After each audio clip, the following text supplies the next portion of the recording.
Good afternoon, everybody, and welcome to another investor webinar from Spark Crowdfunding. Welcome you all today. Some of you will have been here before and know the format. Some of you won't have been, so just quickly run through what we'll do. We'll introduce three new companies to you today. All three are live on the site at the moment. All have got EIIS, the EIIS scheme, which means you can get a nice 40% return on your investment, 40% rebate on your tax if you're an Irish taxpayer.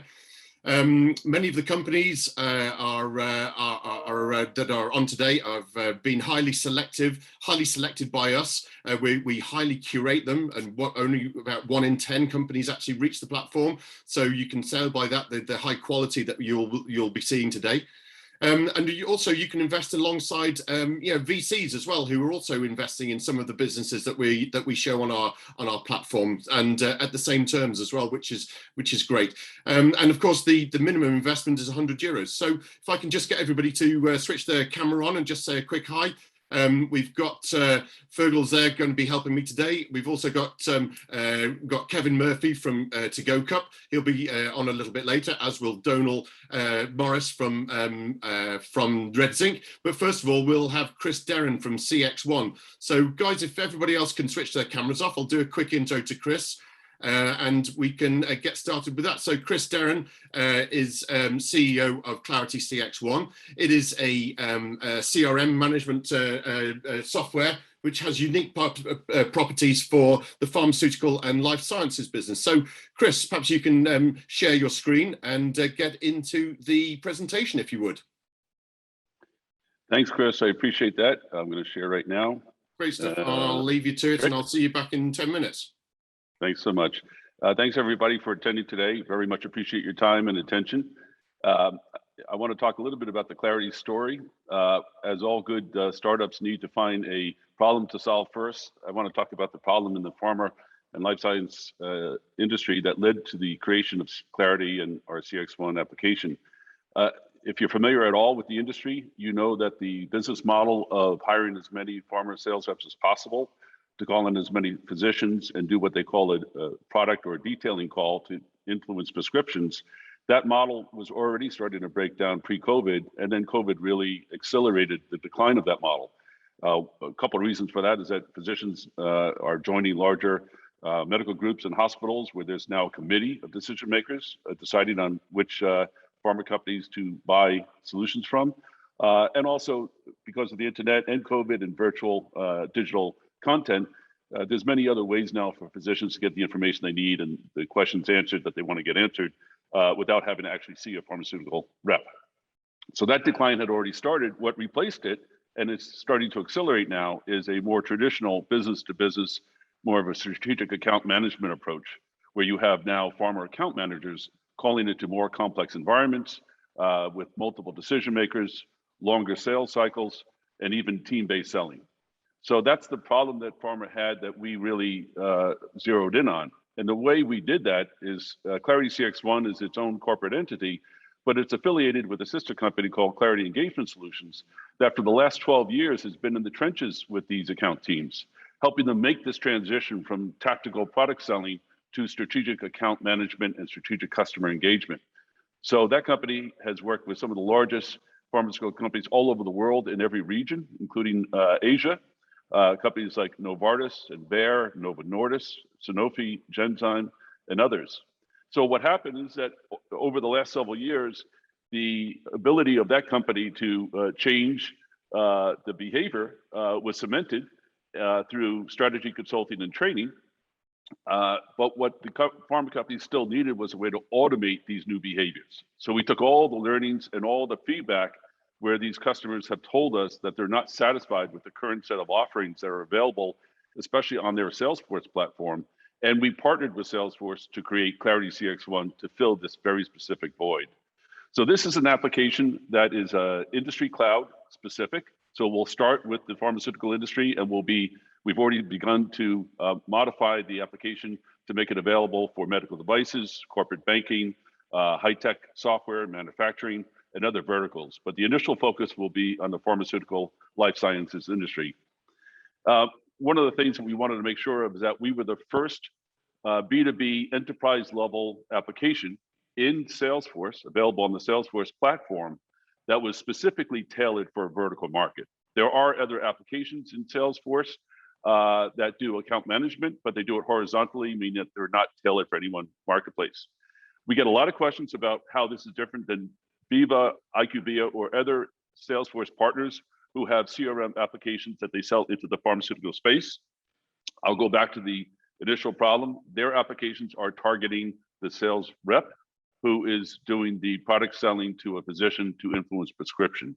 We are targeting the account team who's calling into more of the organized institutional accounts where there's more complexity and decision makers that have to be managed and whatnot. Because we're an enterprise play and because we have tailored ourselves for this specific industry, Salesforce has basically picked us up and has fast-tracked us. So we're moving quickly with the go-to-market team in multiple regions to introduce us to the Salesforce customer base. The total addressable market for this type of application is about 11 billion each year, including this year. And we have a unique situation in that we don't need 50 to 100 customers to hit some of our sales targets. And that's because we have quite a few potential users per account. So our average contract value yearly is in this range of 312 to 624. So it doesn't take as many customers and as many contract wins for us to get to where we want to get to. And that number is 4.3 in the second year, 8.3 in the third year. And the most important number that we're trying to hit and aiming to hit is the first one, which is 75,000 in monthly recurring revenue by the end of December, and then 1 million in annual recurring revenue by Q1 next year. So the way we're doing this is we're going back into the low-hanging fruit pipeline of opportunities generated by the sister company. These are, again, business relationships that we've had for many years in the other company that we're now going back to complete their solution by offering CX1. The typical sales cycle length, we think, will be about 3 to 6 months. And our target buyers are the heads of sales, the heads of CRM, sales operations, sales effectiveness type of roles and titles. So we have 2 routes to market. We're going directly to these customers. We don't necessarily need Salesforce to partner with us to open up each door, but then there's also the second channel, which is to partner with Salesforce directly. The reason why that's compelling, not just to us, but to Salesforce, is that Salesforce not only makes a royalty on each license of CX1 that's deployed on the Salesforce platform, but we have purposely architected CX1 to sit on multiple Salesforce clouds, not just Sales Cloud, but also Health Cloud and Financial Services Cloud. And we even have integrations now planned with Tableau Analytics and Quip, which is now called Salesforce Anywhere for virtual team collaboration. So if any customer sees a CX1 demo that, let's say, has a Quip plugin that is also being demoed and the customer has not yet bought a license for Quip, that'll trigger additional licenses for the Salesforce commercial team. So we will be deploying on the Salesforce Lightning platform, which is the most contemporary, newest platform they have. There'll be a small professional services component that will go with this.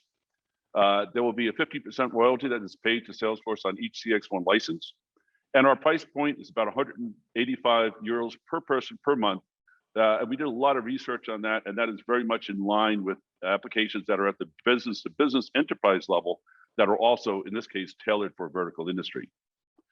In addition to my work and my history with software startups and my time at Servicesoft, where I built the initial customer base from nothing to 180 B2B customers, we also have Mark Brennan on the team, who are recruited from SAP Software, who's our Chief Technology Officer. Mark has a lot of experience in building cloud and SaaS-based applications. And then we brought in Keith Clark, who was the CTO of a company called ClaimVantage, another Irish-based Salesforce partner company, who's now our VP of Product Architecture. He then, in turn, brought in a team of Salesforce experts with him. So we have some of the best Salesforce development talent around. And then Pat Diamond, who's our Director of Strategy, has spent a lot of time, not just in this industry, but in other industries as well. And then finally, we've raised 400,000, or we have a term sheet rather, for 400,000 from a very well-known Irish venture capitalist. We have a commitment from Enterprise Ireland as part of their high potential track for another 350. We just recently engaged, by the way, in the second Irish VC for another 250. And we also have a set of angel investors lined up, high net worth individuals for another 250. So we're still looking to raise the remaining portion of this $1.25 million seed round. Our roadmap, both commercially and product-wise, takes us into Q3, Q4 with not only new contract wins, but a lot more development on the Salesforce front. And we've always been asked what the exit strategy or potential exit strategy could look like. There's several, really, but I think Salesforce.com is probably the most likely. They make a lot of investments in this area, and this would be a really nice addition to what they now call Salesforce Industries, their vertical industry lineup of applications that sit on the horizontal Salesforce platform. So with that, I think, Chris, I'd like to hand it back to you and see what questions that we may have for the group. Absolutely. Thank you very much indeed, Chris. That's a great presentation. So together, both Fergal and I will ask questions. That we've got a number of them that have already landed in the inbox. Fergal, have you got the first one there then, please? Yeah. Hi, Chris. Could you elaborate on your discussions?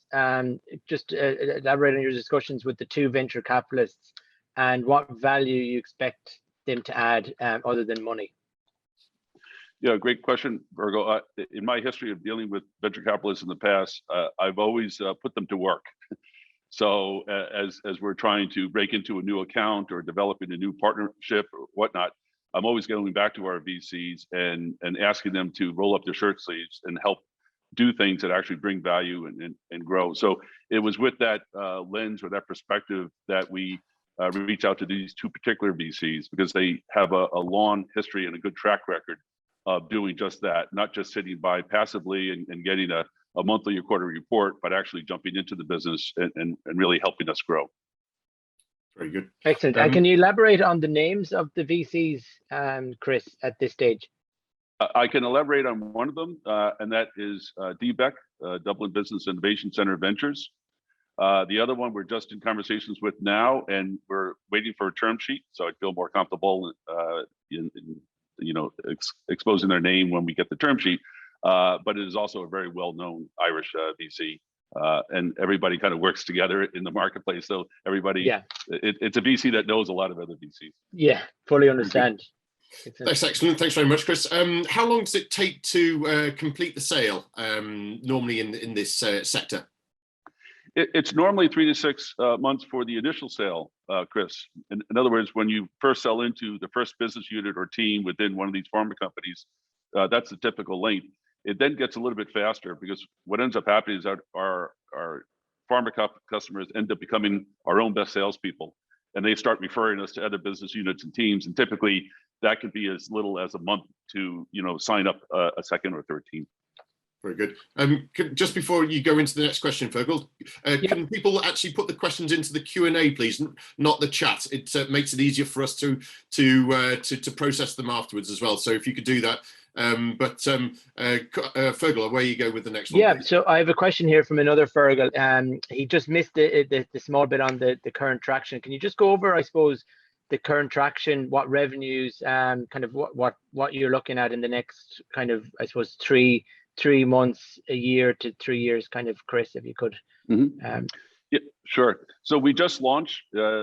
People may have seen the press release that went out yesterday or 2 days ago, rather, just announcing the availability of CX1. We were just approved by Salesforce to be distributed on their platform. We had to wait for that approval before we could begin work. So we're now actively talking with and planning 3 different pilot engagements. So we'll be expecting to install the first seats of CX1 as early as this coming month. And we're expecting to get to 75,000 in monthly recurring revenue by the end of December.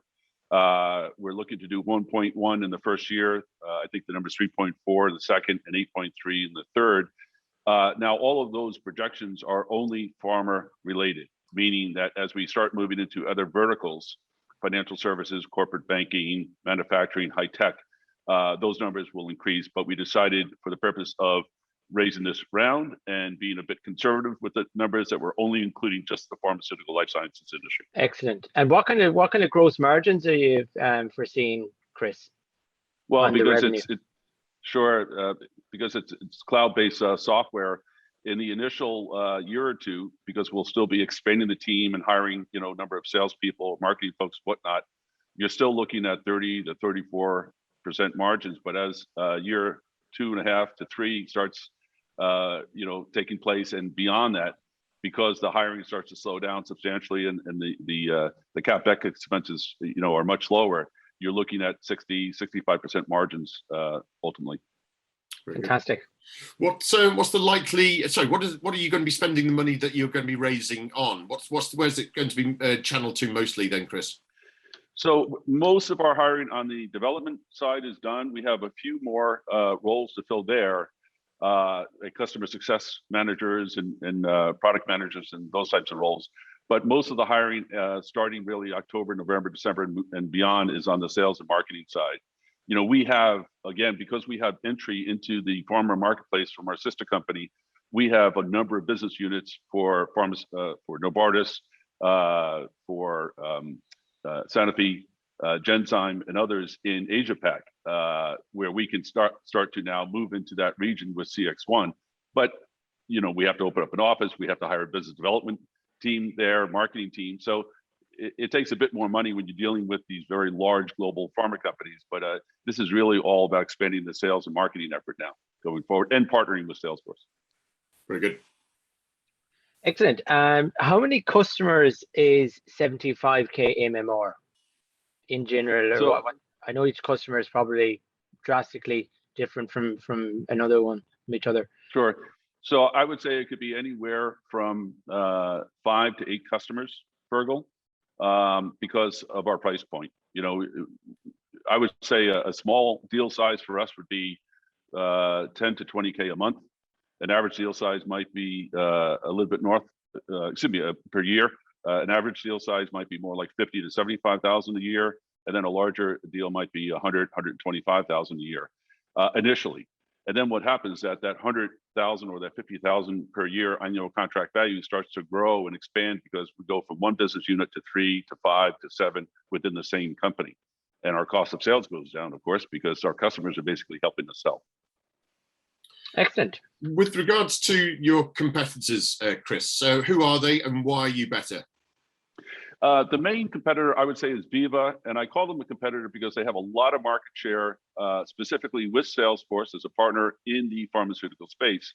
However, as we made the point earlier, they have really spent their time exclusively focused on the sales rep who's calling on the physician to influence the prescription, and they're using materials that have to go through a very rigorous compliance and regulatory review process that Veeva also has applications that control.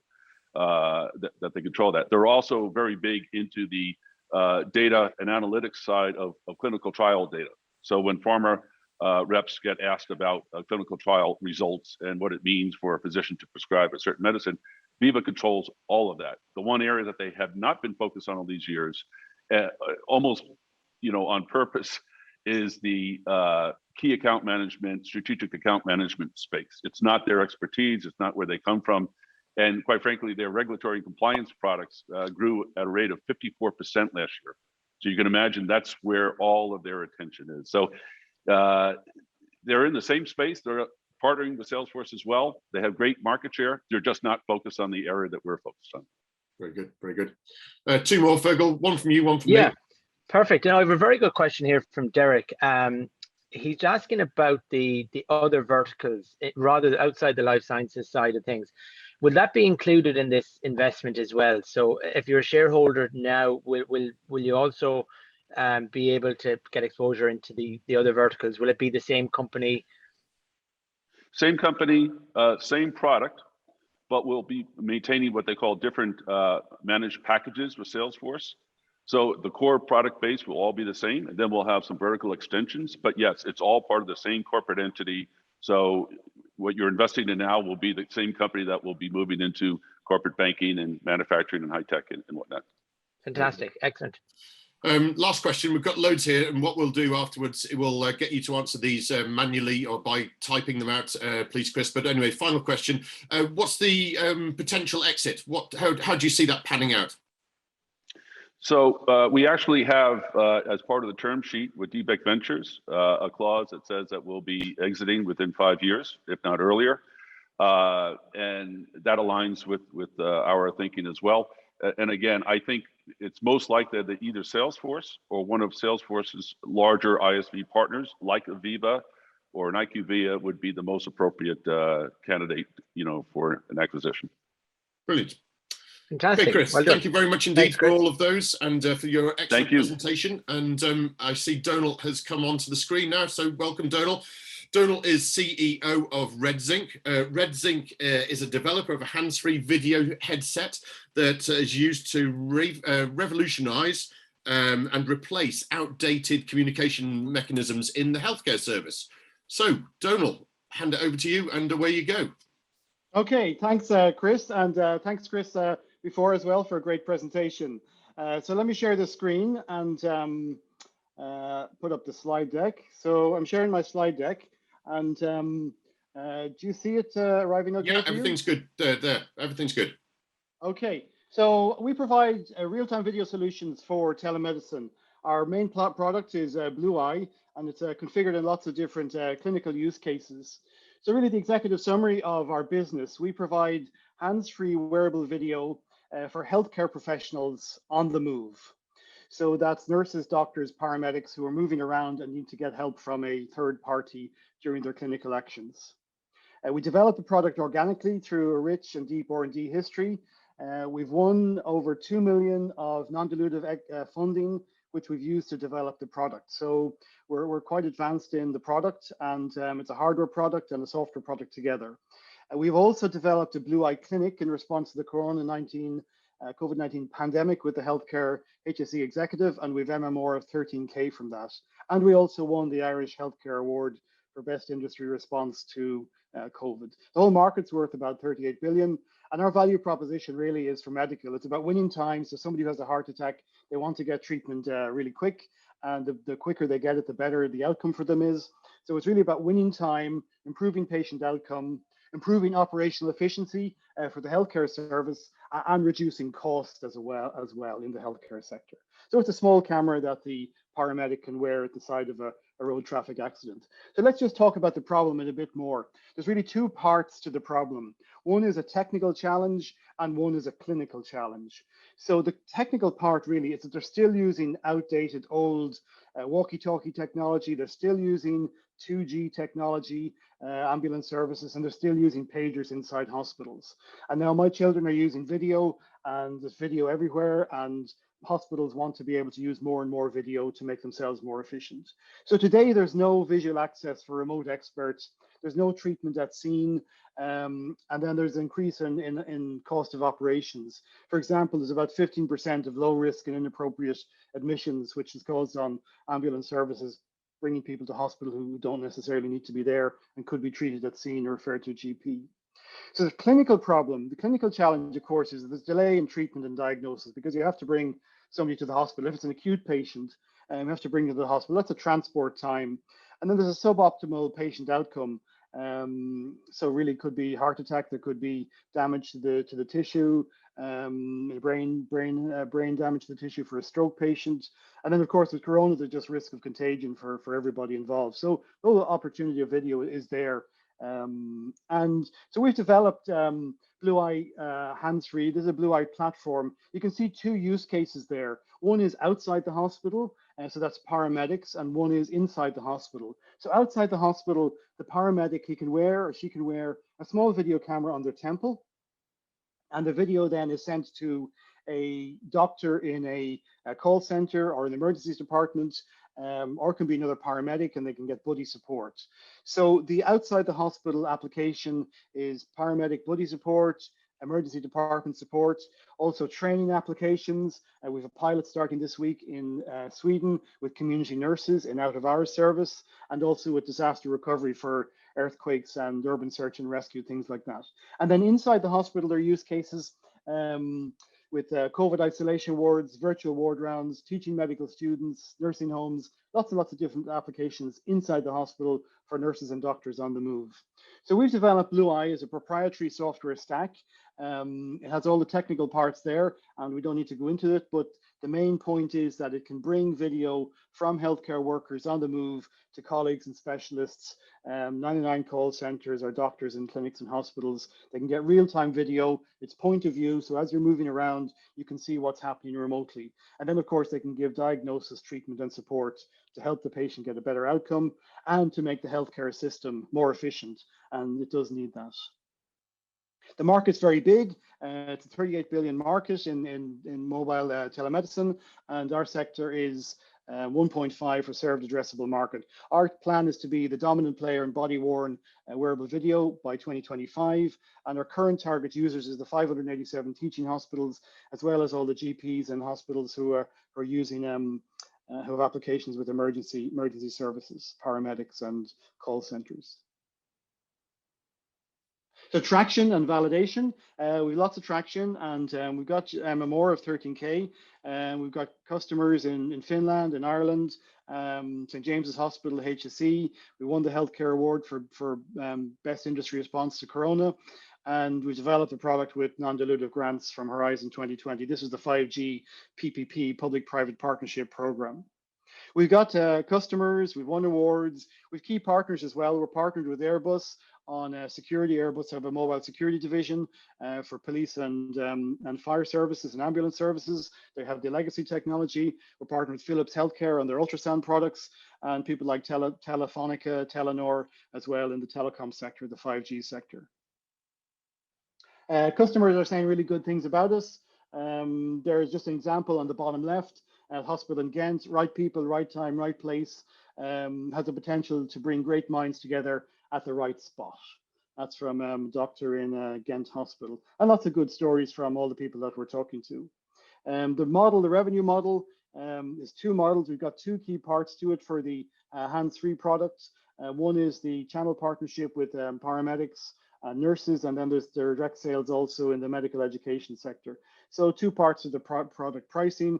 It's a standard SaaS model, so it's per member per month, and we validated these prices, and we're able to secure them in the marketplace. Marketing and sales strategy. So yeah, we've a really good team driving the business right now. The current target is to bring the revenue up to 2.5 million and the MMR up to 80K.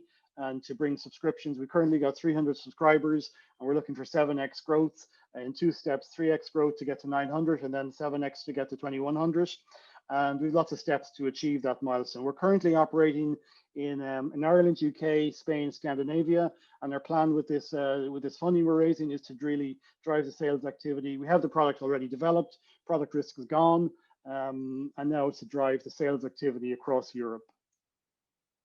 We've lots of live discussions, so there are all the different people that we're talking to. We've got production customers, pilots, and we've got champions in lots of different places, and we're looking to bring all those into the revenue line.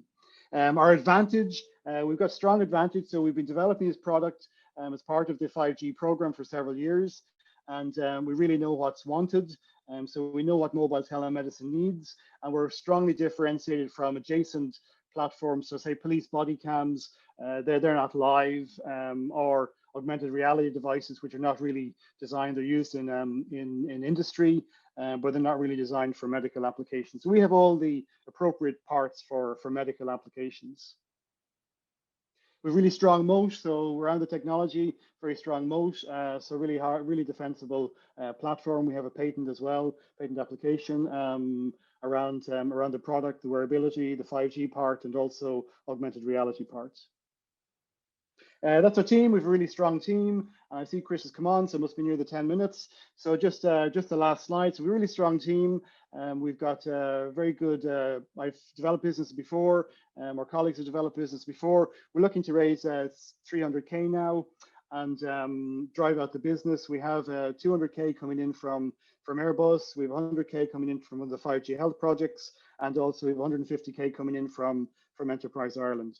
So why invest in RedZinc? There's the answers there. And Chris, pass over to you to deal with the questions. Thanks very much. Quickly go through those, Donal. You've got another couple of minutes, few seconds. So go through those why invests. Oh yeah, thanks very much, Chris. Yeah, so the team, we've over 100 years experience. I founded a company before, Terry's founded a company before. We've lots of experience in the technology sector, in the healthcare sector, the telephone sector, the mobile phone sector.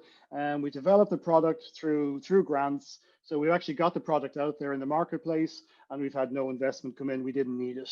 We're raising now 300 through Spark, and we're also in discussion with several high net worth individuals in Ireland, and we're expecting to raise an additional 200 as well as Spark from the program. Investors can avail of the 40% tax rebate, and then we've got strong competitive advantage. So we've got cutting edge wearable ergonomics, necessary features of an end-to-end solution, and we've a market that's very big and that's growing right now. Thank you very much.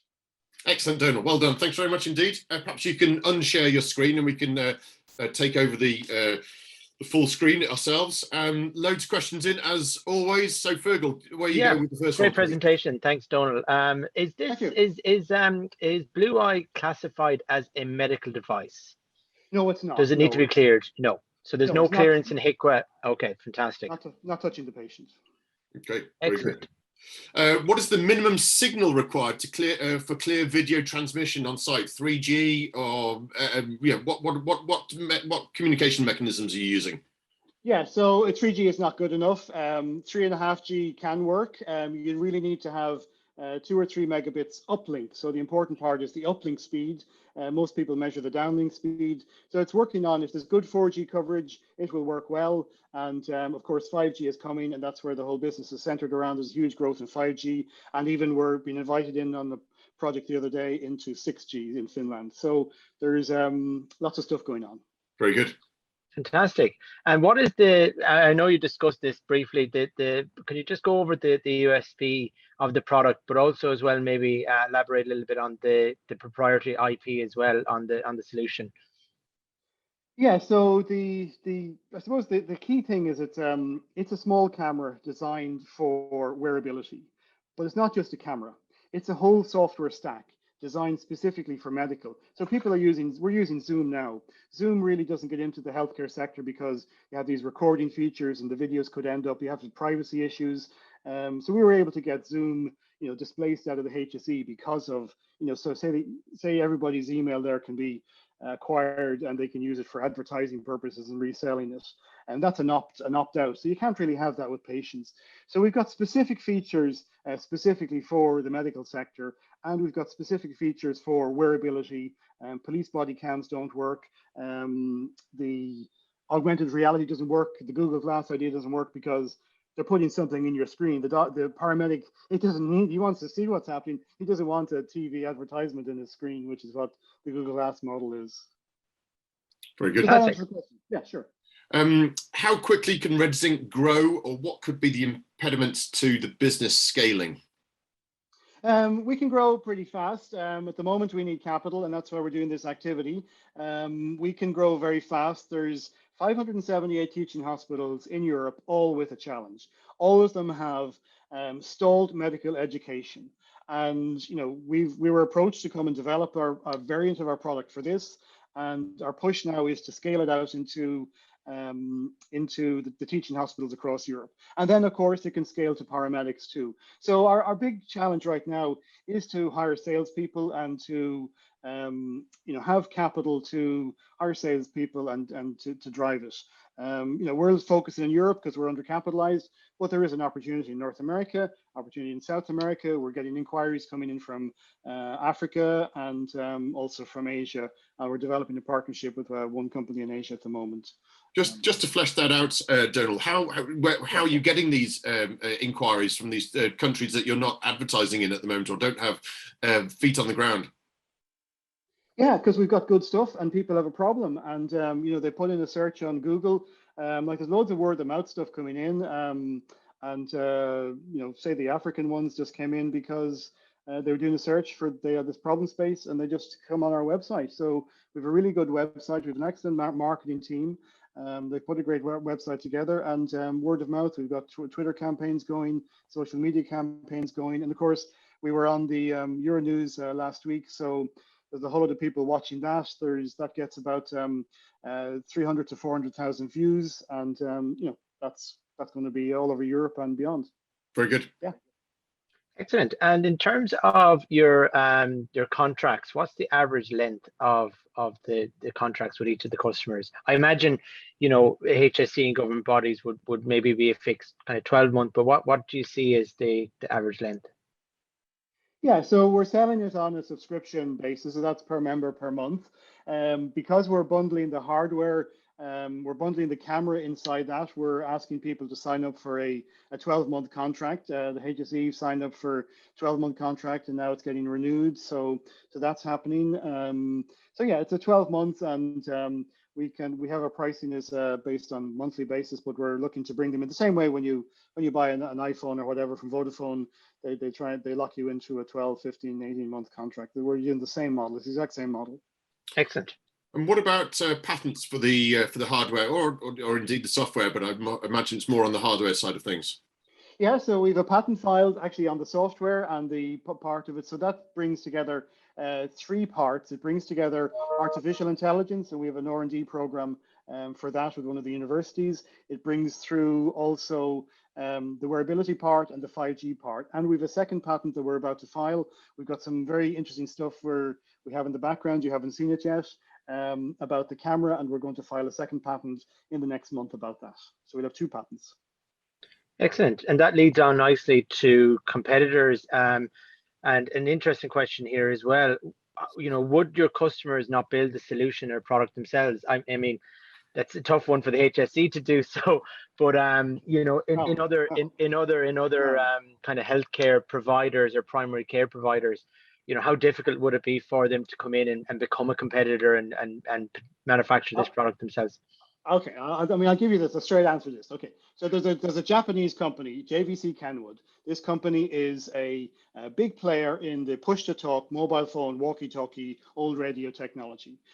We've been talking to them over the last 2 or 3 months, and it's quite clear that our technology is 36 months ahead of where they're at. They are just trying to improve audio. They still haven't really got to video, and this is 2021, and this is the dominant player in the US market in radios, in this push to talk mobile communications. If they can't do it, a small GP practice or an ambulance service is not going to be able to do it. We've been doing research and development since 2012 on this, and we brought in 2 million in capital to equity grants to develop it. We're miles ahead of anybody else in this, for sure. That's not going to happen. An ambulance service, if you go into an ambulance service, they're dealing with firewalls and stuff like that. They're not dealing with deep tech. Mm-hmm. Yeah.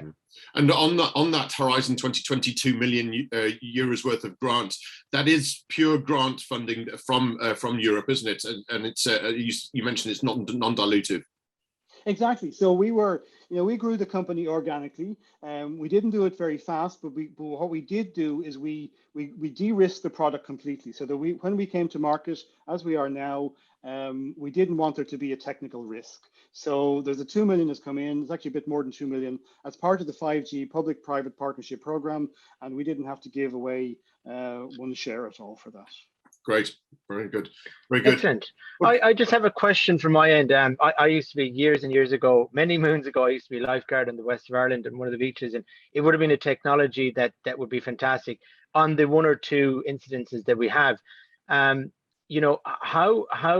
easy is it to implement into those kind of services, into the RNLI, into the the frontline emergency responders? Is it an easy adaptation? And what's the time frame for training to be done? How easy is it to convert effectively?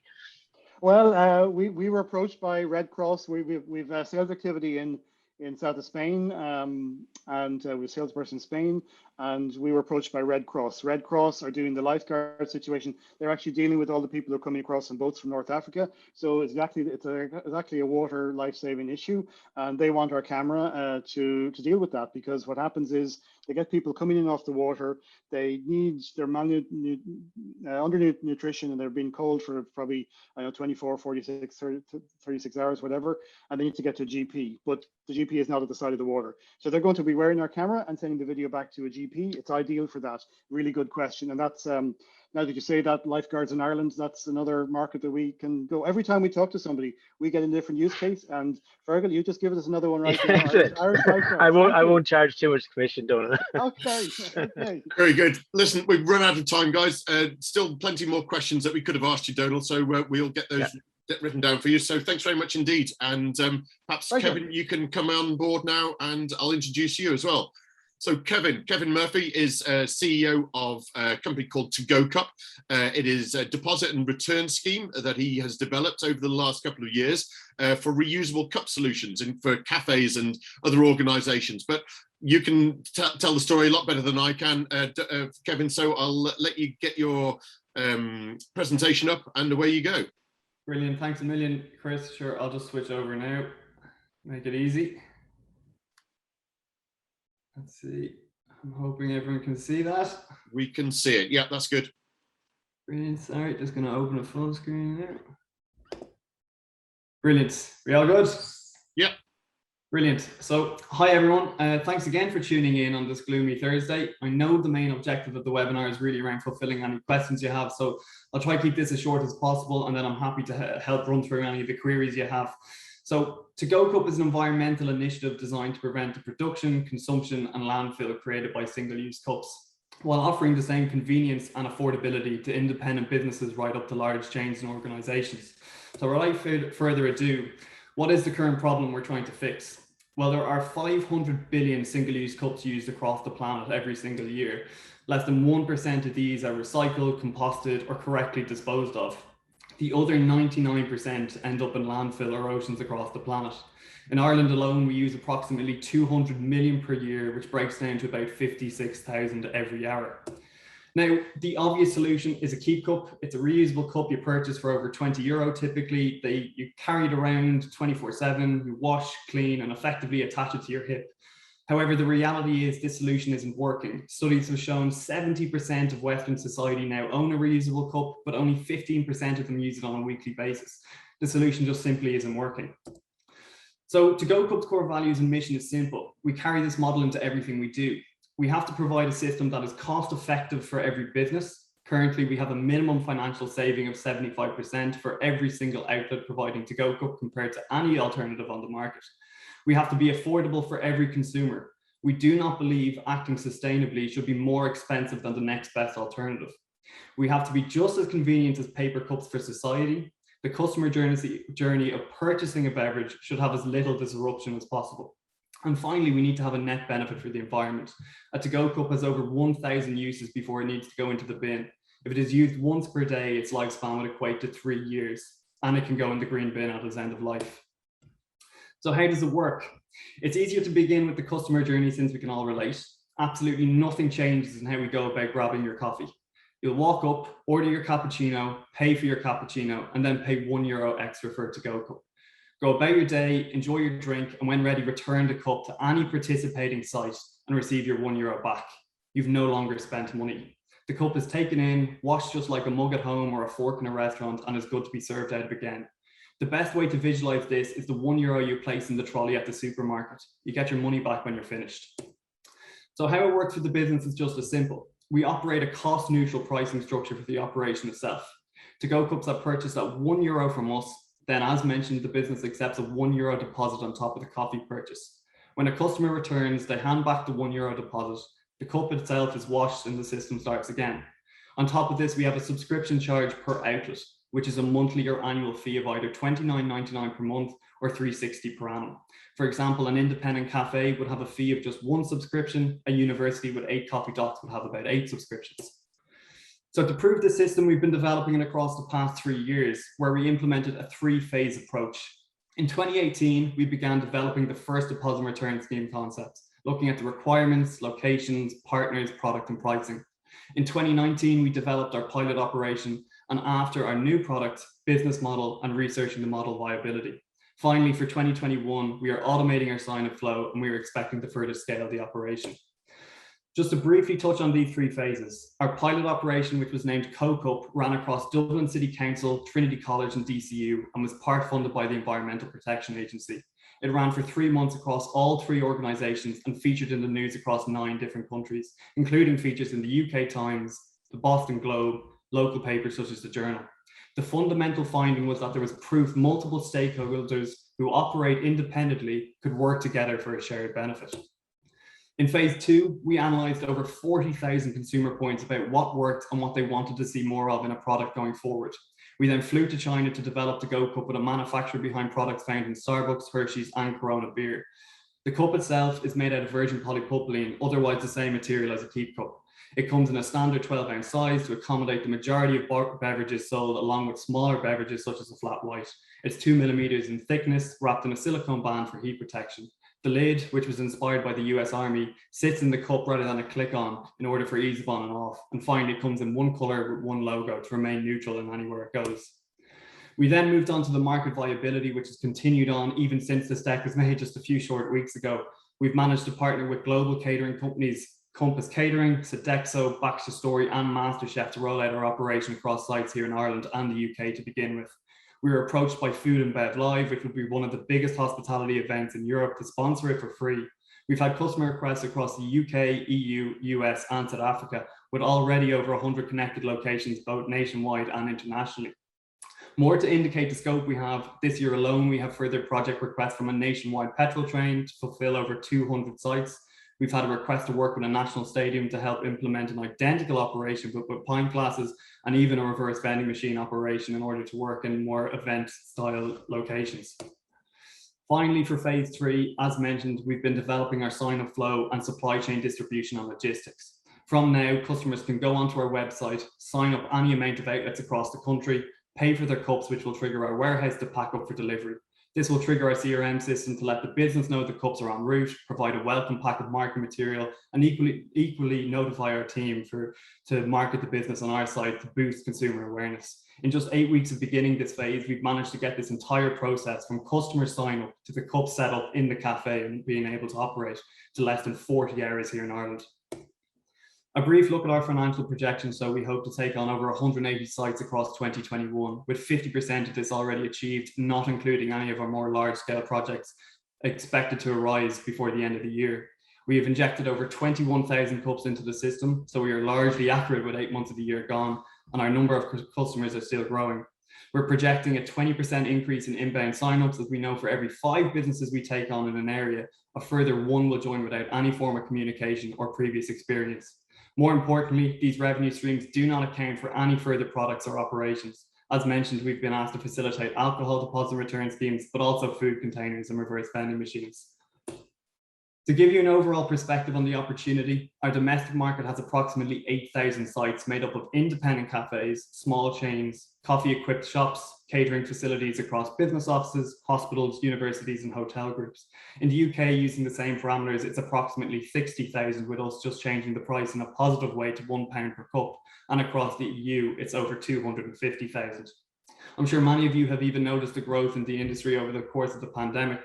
Ireland alone is one of the highest coffee drinkers per capita in the European Union, and 2020 has seen a growth of over 11% in coffee shops. I'm sure many of you have also noticed the hot topic in the news with the confirmation of the latte levy coming in early 2022, if not late 2021, which was rumoured. How this works is there is a charge on every single disposable cup for the business of 25 cents. As mentioned, on average, we save every outlet over 75% of their costs already, which is approximately about €4,800 for an independent cafe, to give you some perspective. With the levy, it's over €8,000. I'll just quote our Minister for State as to what we're implementing this here in Ireland. He says, the introduction of this environmental levy is not primarily intended as a revenue raising measure, but rather as a means of incentivizing increased use of affordable, reusable alternatives to disposable coffee cups. Such cups are single-use items which represent an almost entirely avoidable waste stream. We're looking to raise €300,000 to supply the entire Irish market. We're currently on over 40% in the Spark crowdfunding platform, and the majority of this funding is for working capital, for staff and promotion, but also to ensure we have sufficient cups to facilitate our demand. In the last 2 weeks, we've had 15 customer requests, including an outlet in Dublin Airport, a retail chain, and 2 conferences. We're qualified for EIIS, so a 40% tax return on any investment, with our current valuation of 1.2 million and a projected revenue of 7.5 by 2025. We're expecting a potential exit scenario in year 3, with more players live in the market looking to acquire supply chain control to businesses they typically couldn't service. Takeaway hospitality models are a highly acquisitive space, even now. As an example, Campbell Beauties have bought Java for 16 million. Amazon have purchased a large stake in Deliveroo. So just to give you an environmental perspective, since we haven't actually touched on that, the impact this would have remains in a system that if our cups were just used for 1 year or 33% of its lifespan, it will save over 3.4 billion from landfill. This is naturally a significant difference on our waste system, since the coffee cup is the most popular product found in every bin across the country and further afield. And just a small note on myself, I have a Bachelor's of Science in Marketing, Innovation and Technology. I've previously been an elected climate ambassador for the country. I was appointed to the Global Emergency Reuse Task Force by a personal recommendation from the Scottish Government, and included members from the London Lord Mayor's Office, the World Health Organization, Costa Coffee Global, and Just Eat. My previous experiences across marketing, research, and business development. And thank you very much for listening, and I'm happy to take any questions you have. Kevin, thank you very much indeed. That's brilliant. Great presentation and well timed. So, good number of questions coming in. Fergal, do you want to go for the first one? Yeah, first question is just regarding the cup itself, and if you wanted to return the cup to coffee that you didn't purchase it from, or that's not on the scheme, can they fill the cup up, or do they have to, or what's the process there? Absolutely, yeah. So if you can imagine it, there's 2 types of consumers. One will buy into the deposit and return aspect of this, and they'll want to remove the inconvenience of washing and cleaning it. So they'll hand it back into every site, and they'll participate in walking around and passing it through to different coffee shops or even different businesses. What other people will do is naturally look at this as a very affordable way to be sustainable, and will take the €1 deposit cup and enjoy walking into different places and getting it filled up just like a keep cup. And both of those things are obviously acceptable. Excellent. What challenges would the business face with international expansion, or how easy would it be to manage overseas operations? It's more just managing supply, to be honest. We've done a lot of experience around when will people reorder. I suppose the biggest difference between us and our direct competitor, which is disposable cups, is we don't expect coffee shops to buy in large amounts in order to gain from economies of scale. They're €1 no matter how many they order, minimum or maximum. So it's more, I suppose, as our expansion continues, gauging when people will need to reorder. How fast is the buy-in from a place in the middle of London? How fast is it in a downtown Austria? There's different aspects of that you have to consider. So that's where working capital will come into play, that we ensure that we have enough cups always to facilitate how much more demand we're going to get. And how are you fulfilling all of that then? Where are you shipping them from? Where is it to? How are you managing that process? Yeah, at the moment we manufacture in China, and we also keep a large amount of stock there. And then after that, we bring it into Ireland. Of course, we facilitate it here so we can have quite a quick turnaround time. Very good. Excellent.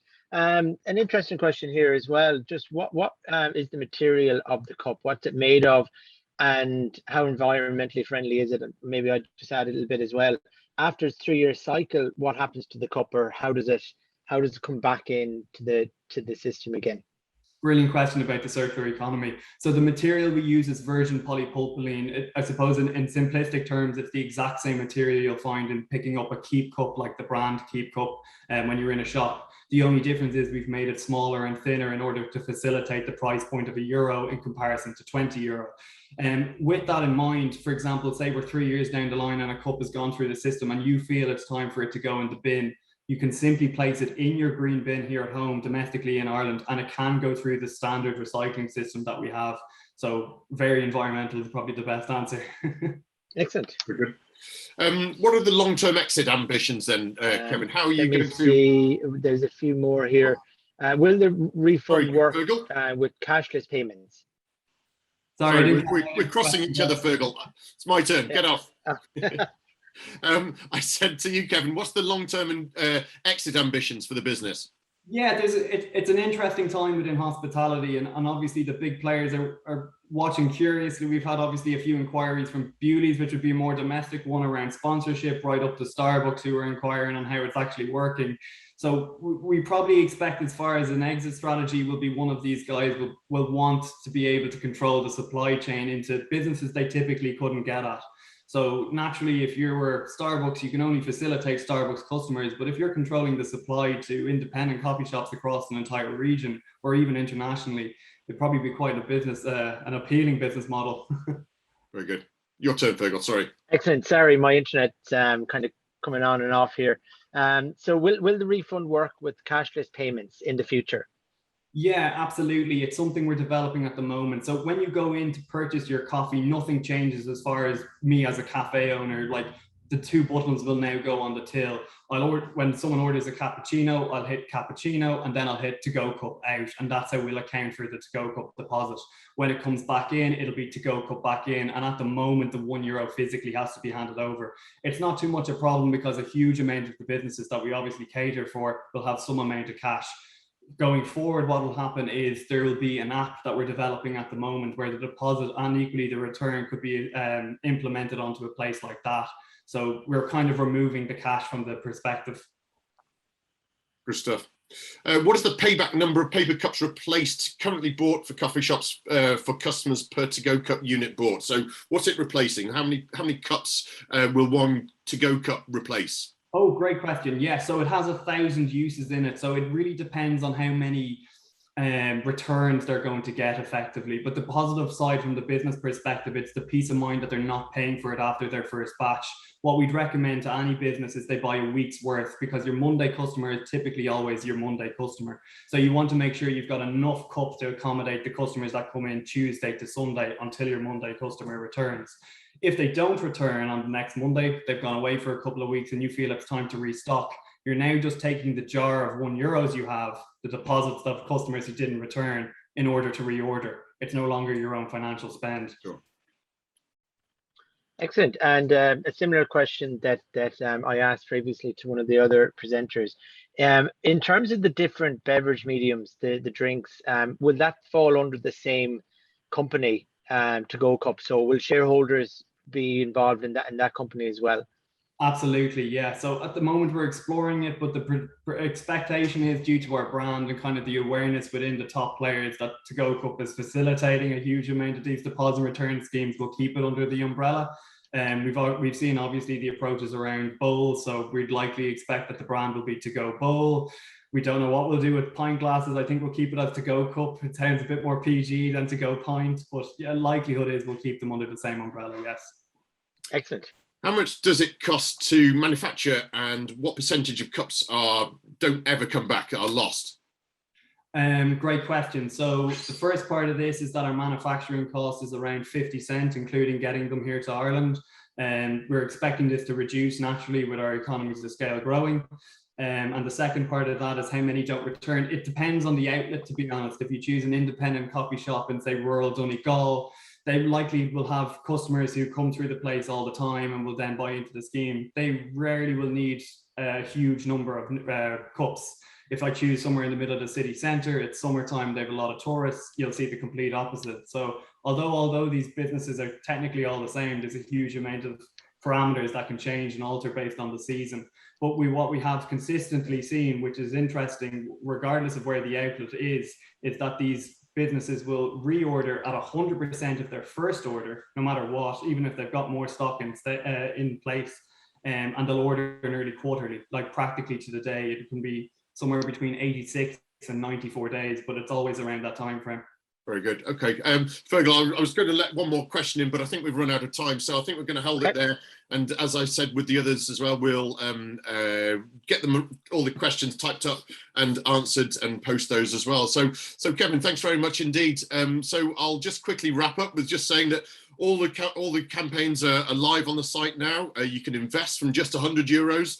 And you can, of course, get 40% tax back on all of these companies, as they're all EIIS, which makes it very easy. You will also get a one-on-one conversation going with the investors, with the promoters, if you want to quiz them on something in particular, and we're happy to facilitate that, and very easy, and we've done that many times before.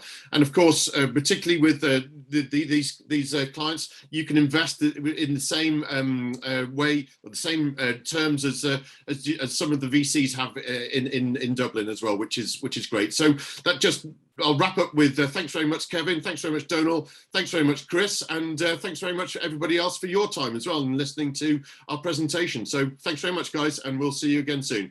Cheers now. Thank you. Thank you. Bye-bye. Thank you. All right.